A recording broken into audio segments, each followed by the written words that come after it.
Bien, acá estamos de regreso en Nume y Espejos con Valeria Rodríguez, la politóloga, y el economista Ernesto Matos, hablando sobre el tema de Irán. Así que enseguida los llevamos a la segunda parte del informe que les preparamos.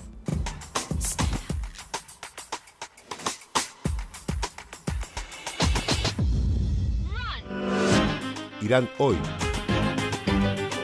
En las elecciones presidenciales iraníes del 2013, es elegido en primera vuelta con el 50,7% de los votos Hassan Rouhani, presentado como el único candidato moderado de la campaña, con la principal misión de negociar con Occidente para terminar con las sanciones. Hassan Rouhani logra cumplir el objetivo y el 14 de julio de 2015 se firma el acuerdo nuclear en donde las potencias que se reparten el mundo han acordado el levantamiento de las sanciones internacionales que pesaban sobre Irán a cambio de que este último se someta a un estricto programa que pruebe su voluntad de renunciar a la construcción de la bomba atómica.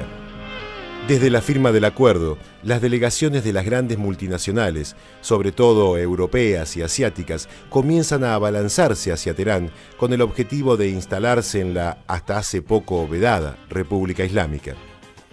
Esto sin dejar de mencionar las empresas chinas y turcas que han sabido mantenerse in situ a pesar de las sanciones internacionales. Es que Irán parece haberse convertido en un nuevo Eldorado para el capital financiero internacional, tan ávido de negocios en estos tiempos de crisis. No es para menos, puesto que el país representa un mercado de 80 millones de habitantes, en donde más del 70% de la población vive en las ciudades, con una clase media sedienta como nunca de consumir productos occidentales. Después de 35 años de aislamiento, las necesidades en materia de modernización de infraestructura resultan considerables. Para los expertos en la materia, la República de Irán tardará un tiempo importante en reponerse de las secuelas inherentes al bloqueo impuesto por Occidente. Las clases medias y populares han sido las primeras en pagar el precio, con un derrumbe trágico de su poder adquisitivo, así como un aumento galopante de la tasa de desempleo, estimada hoy en un 20%. Con el regreso de Irán, la geopolítica de Medio Oriente ha recuperado, o mejor dicho, legalizado, un actor fundamental para la tan anhelada pacificación de la región.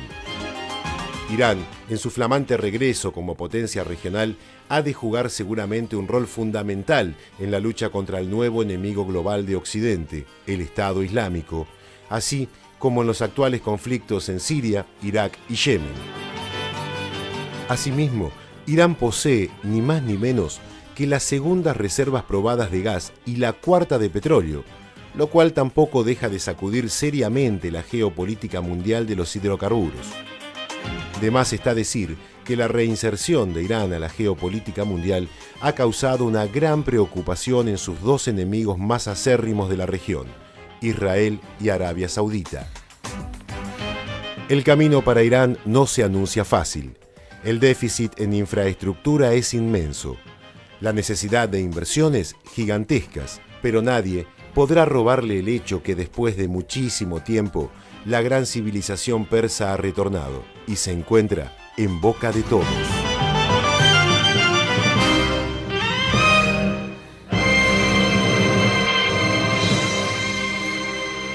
Bien, ahora uno de los temas que vamos a ver es cómo es Irán por dentro. O sea, se habla mucho de Irán como si fuera una gran dictadura. Y obviamente desde Occidente nos dicen que los reformistas son la esperanza democrática para un país totalitario. Primero, ¿qué son los reformistas? ¿Cuáles son los conservadores? ¿A qué se refieren estos términos? ¿Y cuál es un poco la realidad del país? Bien. Bueno, dentro de lo que es el sistema político de Irán, no existen los partidos políticos, sino las tendencias políticas.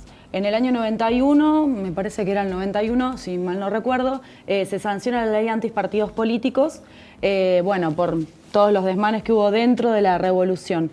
Entonces, los partidos políticos dejan de existir, pero sí las tendencias. Dentro de la misma tendencia que es la revolución islámica, existen dos teorías diferentes. Unas que son los conservadores y la otra que son los reformistas. Los reformistas tal vez son un poco más abiertos a Occidente. Esto es para trazar un paralelo un poco lejano, ¿no? Sí. Pero es como si volveríamos a un sistema de partido único, como puede haber en algunos países socialistas, donde hay distintas corrientes, todos dentro de un gran marco. Claro, el marco sería la aceptación de la revolución. ¿Sí? O sea, todos los partidos políticos, o llamémoslos partidos políticos, pero son tendencias, que existen dentro de Irán, están a favor de la revolución. Los partidos antisistema operan por afuera de Irán. ¿Y porcentaje de población? ¿Podés tener una idea de cuántos están a favor y cuántos están en contra? Eso no son números que se puedan... ¿Pero es una parte mínima, una mayoría está a favor de la No, revolución? tal vez ahora, el 26 del mes pasado, se dieron las elecciones del Majlis, que es el Congreso, ¿no? El Parlamento.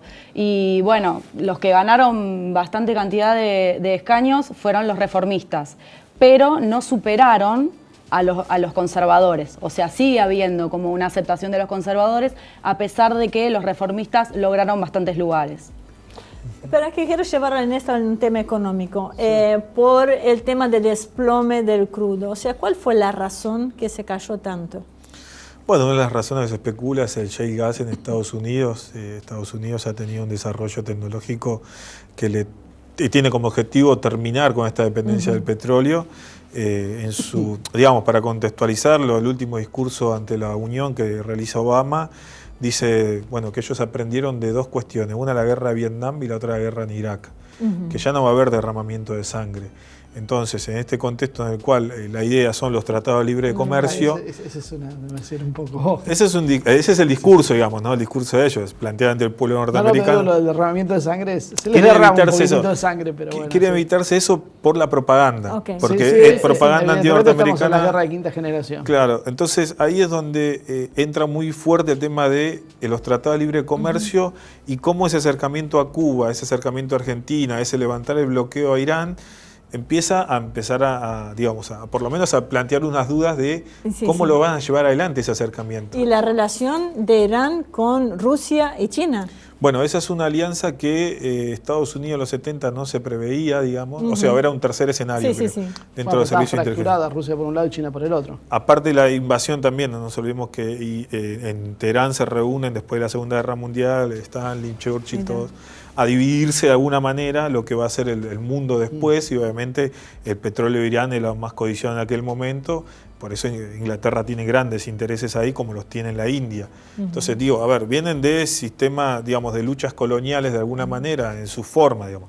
No es lo mismo la lucha por la liberación nacional en América Latina que en Medio Oriente por las características que tiene. Y es muy seria la situación económica en Irán porque el informe hablaba de realmente problemas bastante serios. Y los socios comerciales de Irán son China, Turquía, son los principales, y Emiratos Árabes, porque también si uno ve al norte de Irán es donde también se está dando la puja entre Rusia y China por los recursos naturales que hay ahí, donde están empezando a invertir dinero en infraestructura. O sea, no es que están mirando Irán de lleno, pero también saben que Irán es un jugador importante en todos los países que están en el norte, que eran de lo que era la Unión Soviética. ¿Y fue un revés para Estados Unidos el último acuerdo que firmó Irán con China, con Rusia? Y esa es la alianza que no se esperaban, digamos. Si bien era un tercer escenario, es ahora, digamos, hay que empezar a desempolvar los servicios de inteligencia, digamos, ¿no? ¿Y cómo se prepara Irán para este nuevo planteo? Pues algo parecido a lo de Cuba, o sea, ahora no los amenazamos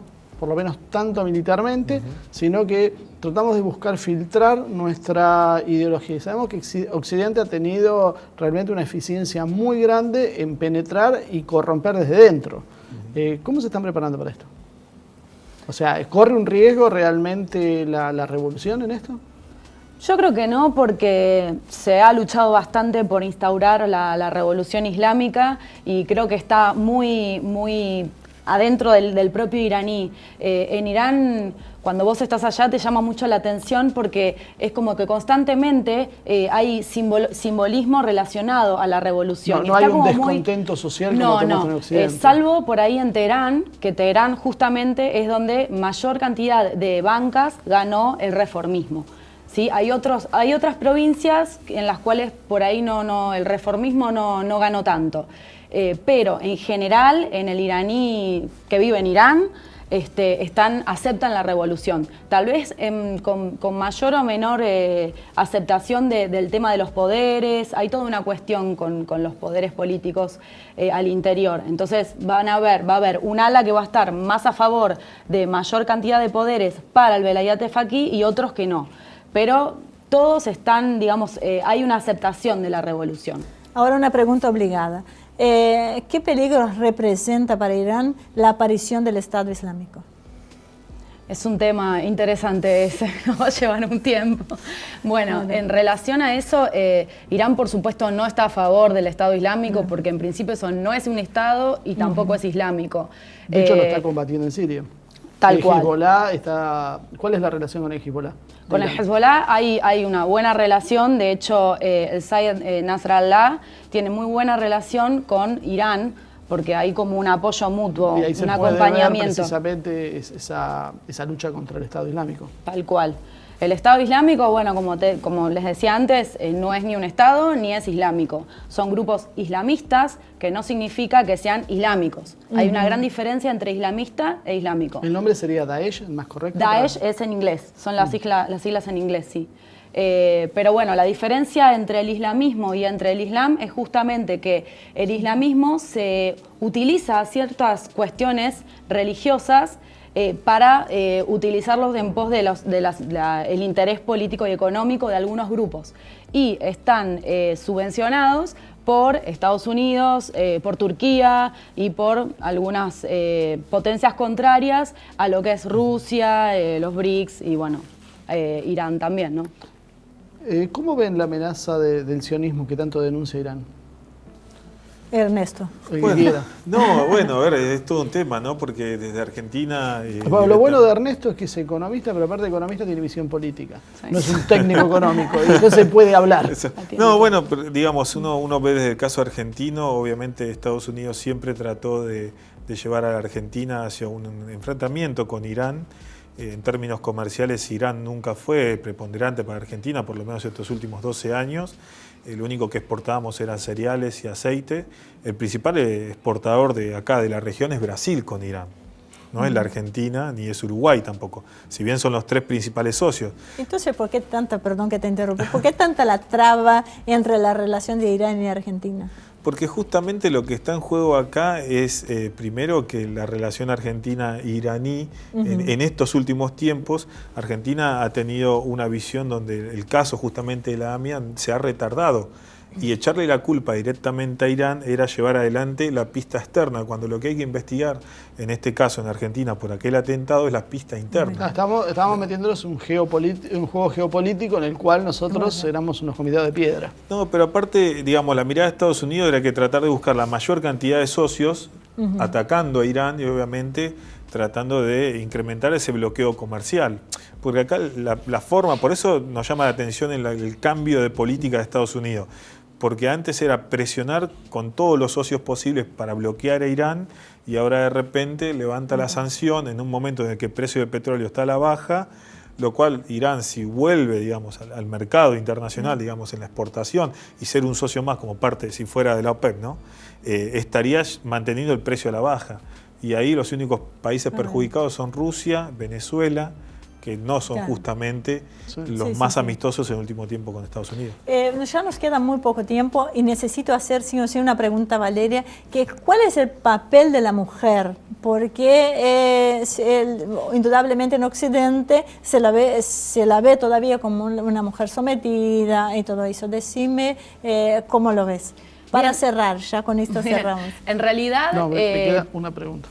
Sí, en realidad tiene que ver con la visión que tenemos desde Occidente. Una cosa es verlo desde Occidente y otra cosa es tratar de entenderlo desde la filosofía islámica. Desde la filosofía islámica, la mujer, al utilizar el velo o estar vestida tal vez de la manera que estoy vestida yo, es de alguna manera una cuestión revolucionaria, contraria digamos, a la imagen de la mujer occidental, con el cabello rubio, flaca. Tiene que ver con eso. Y en Irán la mujer tiene un rol bastante importante. Políticamente tiene representación dentro de lo que es tanto los municipios como el Poder Ejecutivo también tiene representación.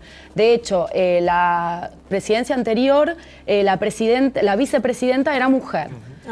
Y hoy en día una de las figuras más preponderantes mujeres creo que se llama la secretaria de Familia, que bueno, se ocupa de todos los temas de familia y mujer, que hasta hace poco estuvo reunida con el Papa. Pero no salió por ningún lado, porque es como que se la ve como negativamente a la mujer tapada. Las imágenes. Bloqueo informativo. Exactamente. Tiene muchas ramificaciones, esa es una. Y las imágenes que uno ve desde Oriente, desde el Medio Oriente, de las mujeres siendo apedreadas, no sé si está correcto, o el trato, sí, pareciera que se ven sometidas. Pero siempre lo ves en Irán, esas críticas nunca las ves en Arabia Saudí. Claro, ni en Argentina. En Argentina también el machismo es impresionante, digamos, ¿no? Es terrible, lo tenemos acá. Tampoco nos asustemos solo de Medio Oriente. Digo, el machismo es algo que es universal. Lo que pasa que lo que hay que tratar de entender es que la visión islámica es distinta, es diferente. No significa que la mujer sea inferior ni nada de eso. Existen economistas mujeres, existen mujeres, politólogas mujeres, sí. De hecho, tenemos un ejemplo acá. Es una cuestión cultural. Yo creo que es una cuestión de respeto y entender. Marcelo, ya no tenemos muy tiempo. Si vas a decir algo, que sea breve. Cortito. No voy a decir nada, solamente voy a hacer una pregunta. ¿Cómo ven el cambio de gobierno en la Argentina? Este nuevo realineamiento que está haciendo Macri, que, bueno, obviamente uno lo ve ya como un apéndice directo de la política del eje Estados Unidos-Israel. Si bien la situación con Irán nunca ha sido la mejor después de los atentados, ahora parecería que va todo en camino a empeorarse. Sí, yo creo que no se va a lograr una... Tal vez me equivoco, ¿no? Porque, bueno, ahora el tema de la firma del levantamiento de sanciones, tuvieron un acercamiento tanto con Estados Unidos como con Europa. Irán. Sí, pero inclusive me comentabas lo del Príncipe Carlos. El Príncipe Carlos que se va a presentar ahora el fin de semana creo que va a estar en Teherán. Pero acá hay una sobreactuación. Tal vez puede llegar a haber. Igualmente creo que con Argentina hay un tema que es más profundo, que tiene que ver con lo del tema de la AMIA, que ahí ya es más complicado.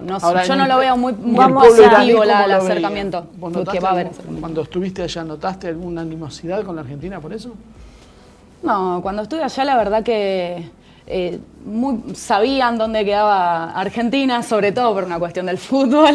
Messi, que está en todos lados. Pero no, yo creo que Argentina no es un tema que les interese demasiado a los iraníes. Uy, eso me dolió en el fondo del corazón. Lo terminamos estaría acá. Buenísimo. Peor que la de Ernesto, que no le gusta Brasil. Ernesto, te voy a dar por eso 10 segundos de una reflexión nada más. No, obvio, me parece que la pregunta apunta a que el gobierno, digamos, derogó el entendimiento, el memorando de entendimiento con Irán, y eso lo único que refuerza es la mirada norteamericana sobre Irán, digamos, ¿no? Bueno, muchísimas gracias a los dos, muy interesante.